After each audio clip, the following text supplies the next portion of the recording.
دجال سے کیا کوئی ملا ہے؟ جواب ہے ہاں ملا ہے۔ ایک حدیث کہ راوی خود حضرت تمیم داری ہے، ان کی ہی ملاقات ہوئی ہے۔ حضرت تمیم داری عیسائی تھے، مسلمان نہیں تھے۔ حضرت تمیم داری یمن کے رہنے والے تھے اور یہ قبیلہ جزام سے ان کا تعلق تھا۔ حضرت تمیم داری نکلے تجارت کی غرض سے سمندری سفر پر اپنی جماعت کے ساتھ، لوگوں کے ساتھ۔ لعب من البحر شہرن، 1 مہینے تک سمندری سفر کرتے رہے اور بھٹک گئے۔ وہ خود کہتے ہیں کہ ہم ایک جزیرے پر پہنچے جہاں پر صرف گھنی جھاڑیاں اور سنگلاخ وادی تھی۔ ہم وہ جھاڑیوں میں آگے بڑھنے لگے جزیرے پر اتر کر۔ ہم تعجب میں پڑ گئے کہ ہم نے ایک جانور کو دیکھا کثیرۃ الشعر، کہ اس کے بہت زیادہ بال، گھنے بال ہیں، آگے اور پیچھے کا حصہ اس کا پتہ نہیں چل رہا، اتنے بال ہے۔ وہ ہم سے انسانوں کی طرح بات کر رہا اور وہ کہنے لگا کہ تم کس کی تلاش میں آئے ہو؟ وہ کہنے لگے راستہ بھٹک گئے۔ کہا تمہارا کوئی انتظار کر رہا ہے۔ وہ ہماری رہبری کر کر آگے چلنے لگا اور ہم پیچھے پیچھے اس کے بڑی دور نیچے کی جانب ایک شخص بیڑیوں میں جکڑا ہوا، ہٹا کٹا اور ویران جگہ اور چہرے پر نحوست کے آثار، اور وہ چیخ رہا ہے بیڑیوں میں جکڑا ہوا۔ ہم جب قریب گئے وہ ہم سے کچھ سوال کرنے لگا اور پھر اس نے بتایا کہ میں دجال ہوں۔ وہ دجال سے ان کی ملاقات ہوئی تھی۔ یہ غور سے سننا ہمارے 4 سوال جو دجال کر رہا ہے حضرت تمیم داری سے، یہ اس کے نکلنے کی خود علامت ہے۔ پہلا سوال اس نے کیا کہ نخل بیسان کا کیا حال ہے؟ بیسان یہ فلسطین میں ایک بڑا شہر ہے جہاں پر کھجوروں کی کاشت کی جاتی ہے، کھجوروں کی پیداوار ہوتی ہے۔ کھجوروں کا سب سے بڑا دنیا کا باغ اس زمانے کا تھا، وہ بیسان میں تھا، اور وہاں کی کھجور اچھی کوالٹی کی، عمدہ کوالٹی کی اس زمانے میں آیا کرتی تھی۔ تو کہا کہ وہ آباد ہے، کہا کہ وہ ویران ہو جائے گا بہت جلد، تب میں نکلوں گا۔ دوسرا سوال عین زغر کا کیا حال ہے؟ زغر حضرت لوط علیہ السلام کی بیٹی کا نام ہے، جن کی تدفین بحر مردار کے پاس ہوئی، ڈیڈ سی کے پاس ہوئی، جہاں پر لوط علیہ السلام کی قوم آباد تھی اور اسے اوپر لے جا کر پٹخ دیا گیا، اسی کو ان کا قبرستان بنا دیا گیا۔ اسے بحر مردار، ڈیڈ سی کہتے ہیں، ایسا سمندر جس کا پانی زہریلا ہے۔ آج بھی آپ اگر گوگل یوٹیوب پر دیکھیں گے تو سمجھ میں آئے گا، وہ حضرت لوط علیہ السلام کی قوم کو وہیں پر ان کا قبرستان بنایا گیا تھا۔ تو اسی کے قریب میں حضرت لوط علیہ السلام کی بیٹی کو دفن کیا گیا۔ تو ایک نہر آباد تھی، اس زمانے میں کھیتوں کو پانی دیا جاتا، یزرعون الماء۔ تو یہ اس کے بارے میں پوچھ رہا ہے انہیں زغر کا کیا حال ہے؟ وہ کہنے لگے آباد ہے، کھیتوں کو پانی مل رہا ہے۔ کہا وہ بھی اجڑ جائے گا۔ تیسرا سوال کہ بحیر طبریہ کا کیا حال ہے؟ بحیر طبریہ اردن میں ایک بڑا سمندری سلسلہ ہے، لنک ہے، کئی سارے دریا آ کر اس پر ملتے ہیں، اسے بحیر طبریہ کہتے ہیں۔ تو کہا کہ وہ بھی سوکھ جائے گا۔ اب یہ 3 کو ہم دیکھیں گے کہ یہ یعنی ان کی کنڈیشن اب کیا ہے 2022 میں۔ تو نخل بیسان کے بارے میں بتا دوں، 2011 میں علماء کی ایک جماعت گئی تھی وہاں پر، تو انہوں نے صرف 17 سے 18 درخت وہاں پر لگے ہوئے دیکھے، جو وہ کھجوروں کا باغ ہے بھرا ہوا، جہاں پر ہزاروں سے کھجوروں کے درخت لگے ہوئے ہیں، تو وہ بالکل اجڑ چکا تھا 2011 میں، تھوڑا باقی تھا۔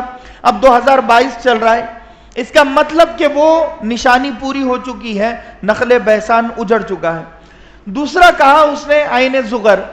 زغر چشمے کے بارے میں ہے کہ وہ چھپ چکا ہے اور وہ سوکھ چکا ہے اور اس کا کوئی نام و نشان اب باقی نہیں ہے۔ دوسری نشانی بھی پوری ہو چکی ہے دجال کے نکلنے کی۔ تیسری نشانی یہ ہے کہ بحیر طبریہ، یہ نشانی بحر تبریہ میں غالباً 16 سے 18 فٹ کا پانی ہوا کرتا تھا کسی زمانے میں۔ 1948 میں اسرائیل نے سب سے پہلے نخل بہسان کو اپنے قبضے میں لیا، عین زغر کو اپنے قبضے میں لیا، اور تیسرا بحیر تبریہ کو اپنے قبضے میں لیا۔ 1948 سے اس کی کوشش ہے، اس کی پلاننگ ہے، اس کی نظر کتنی گہری ہے آپ سمجھ سکتے ہیں۔ 1948 میں بہسان پر قبضہ اس نے کر دیا تھا، اور دوبارہ اس نے کھجور اگنے نہیں دیا وہاں پر، لگنے نہیں دیا وہاں پر۔ آج 74 سال غالباً ہو رہے ہیں، ان 74 سال میں نخل بہسان اس کے قبضے میں، عین زغر اس کے قبضے میں، بحیر تبریہ اس کے قبضے میں۔ اب یہ 16 فٹ کا پانی صرف 2 فٹ باقی رہ چکا ہے۔ یہ بھی 2011 کی میں آپ کو بتا رہا ہوں رپورٹ۔ اب 2022 میں بحیر تبریہ بہت کم 1.5 یا 2 فٹ اب باقی ہوگا، اس سے زیادہ نہیں ہوگا۔ تو حضرت تمیم داری گئے، چوتھا اس نے یہ سوال کیا تھا جو بہت اہم ہے۔ دیکھو دجال بھی دعوت دیتا ہے۔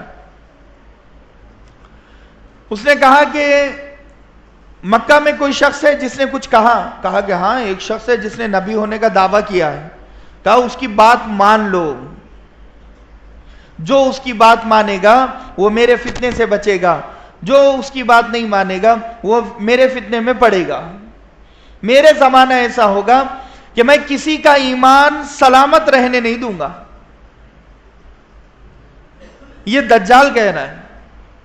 حضرت تمیم داری جب دوبارہ گئے تو یہ یمن نہیں گئے، بیوی بچوں کے پاس اپنے نہیں گئے، یہ ڈائریکٹ مدینہ المنورہ گئے، اللہ کے نبی سے ملاقات کی، اسلام قبول کر لیا، اور اللہ کے نبی کو پورا حال سنایا۔ اللہ کے نبی صلی اللہ علیہ وسلم نے ممبر پر کھڑے ہو کر کہا کہ دیکھو یہ تمیم داری ہے، اسلام قبول کرتے ہیں، اور ان کا یہ واقعہ پورا واقعہ آپ نے سنایا، اور خوشی میں کہا ہاذہ بطیبہ، ہاذہ طیبہ، ہاذہ طیبہ، یہ میرا مدینہ منورہ ہے، یہ میرا پاکیزہ شہر ہے، یہاں پر دجال کے ناپاک قدم نہیں پڑیں گے۔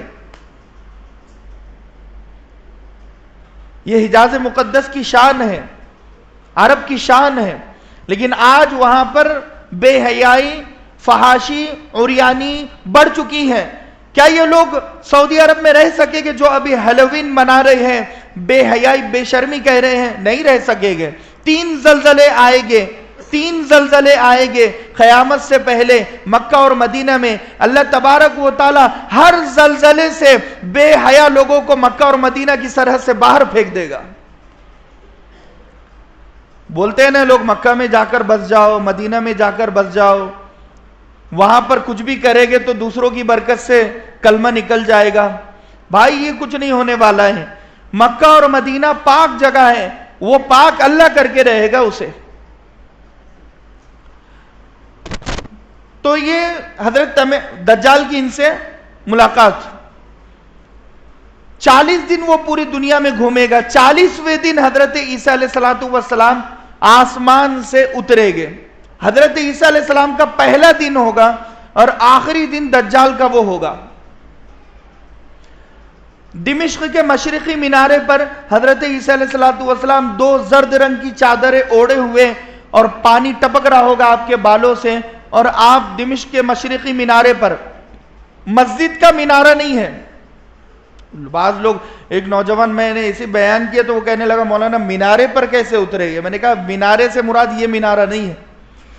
نور الدین زنگی رحمت اللہ علیہ نے مجاہدین کے لیے دمشق میں ایک مینارہ بنایا تھا، نام مینارہ تھا اس کا، 2 بڑی دیواریں ہیں، اس دیوار کے اندر مجاہدین کے رہنے کا، چھپنے کا، اور پوری ایک چھاونی ٹائپ انہوں نے بنایا تھا سلطان صلاح الدین ایوبی رحمت اللہ علیہ کے زمانے میں، نور الدین زنگی رحمت اللہ علیہ نے۔ تو وہ مینارے پر، وہ جگہ پر حضرت عیسیٰ علیہ السلام دمشق کے مشرقی مینارے پر اترے گے۔ وہاں سے جامع مسجد قریب ہے، فجر کا وقت ہوگا اور تکبیر کہتی گئی ہوگی فجر کی نماز کے لیے۔ آگے بڑھے ہوگے حضرت امام مہدی نماز پڑھانے کے لیے، تو دیکھیں کہ حضرت عیسیٰ علیہ السلام آئے، وہ پیچھے ہٹے کہ آپ کو آگے بڑھانے کے لیے، وہ کہے گے کہ آپ نماز پڑھائیے، کیونکہ حضرت عیسیٰ علیہ السلام کی پہلی ذمہ داری، پہلا کام ہے دجال کو قتل کرنا۔ اگر نماز پڑھانے کی ذمہ داری لے کر آپ آتے تو نماز پڑھاتے، لیکن پیغام دیا کہ جس کام کے لیے تمہیں سلیکٹ کیا گیا ہے پہلے وہ کام کرو۔ تو آپ نماز پڑھے کہ حضرت امام مہدی کے پیچھے، اور امام مہدی مسلمانوں کو آپ کے حوالے کر دیں گے، اور حضرت عیسیٰ علیہ السلام پھر کمان سنبھالے گے اور پورے مجاہدین کو لے گے اور کہے گے چلو دجال کے تعاقب میں اور یہودیوں کے تعاقب میں ہمیں نکلنا ہے۔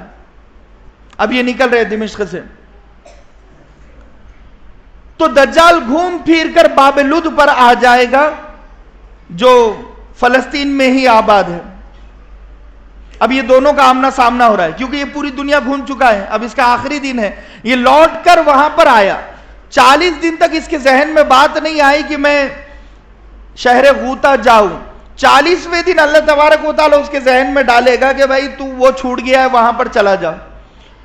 وہ پھر چھوٹی ہوئی جگہ پر جائے گا تو وہاں پر حضرت عیسیٰ علیہ السلام اسے دکھے گے، وہ نمک کی طرح پگھلنا شروع ہو جائے گا۔ کتنی طاقت تھی اس میں، دیکھو کیسے پگھل رہا ہے۔ حضرت عیسیٰ علیہ السلام سانس لے گے تو ان کی جو ناک کی ہوا ہے، جب وہ ہوا میں مکس ہوگی اور اس تک پہنچے گی تو اس سے بھی اس کو تکلیف ہوگی، اتنی طاقت ہوگی۔